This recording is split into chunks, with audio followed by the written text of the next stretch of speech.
Peace, peace. Indra coming back at you with another video. And in this video, I want to answer a question I got from one of my email subscribers at indraemail.com. Question is, how do you look past trauma and build confidence? So how do you look past trauma, traumatic experiences, and build confidence? First thing, I don't recommend that you look past trauma. The way trauma tends to work is it gets buried in our subconscious mind.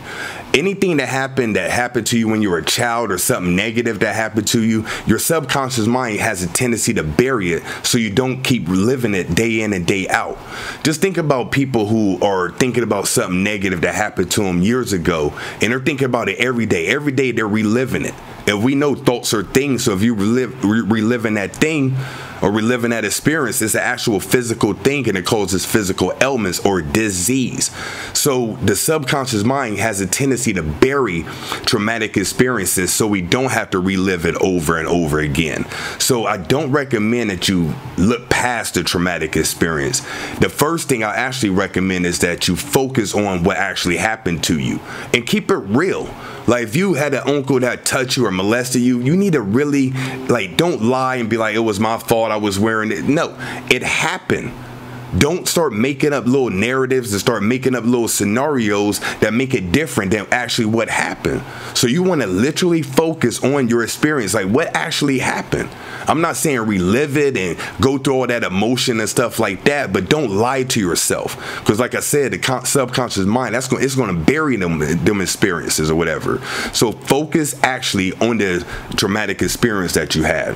The second thing that I recommend is that you find out what lesson could you learn from that experience. If it's forgiveness, if it's love, if acceptance, detachment, independence, forgiveness, like what lesson do you believe that yourself, the universe, the Most High, what lesson do you believe that there was there for you? And it's going to be mad difficult, especially if you experience something that you feel like you didn't have a part to play in, like a molestation or rape. It may be difficult to be like, okay, what lesson am I supposed to learn from this? Using that example, rape, it could be just trusting yourself or trusting men again or something like that, or loving yourself. You feel me? Or being in the intimate situations and not feeling dirty. Like, I don't know what it is, but there's a lesson in that traumatic experience. So find it. Third, you want to forgive yourself and everybody at play.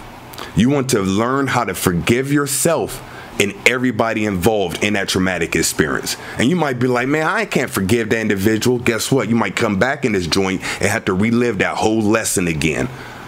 Whenever you don't forgive people and you start to hold on to certain energies, just because you leave the body doesn't mean that energy dissipates. You can take that on with you and it becomes part of your soul's imprint. But imagine elevating your soul and actually forgiving and doing what would Jesus do? What would God do? What would Muhammad, you know what I mean? What would all these other higher beings do? You think they're holding on to regret and stuff like that? That's a human thing. You as a God or want to be a God, you want to learn how to forgive and love even when people don't even deserve it. That's the biggest takeaway from that. So third thing, find a way to forgive yourself and everyone included.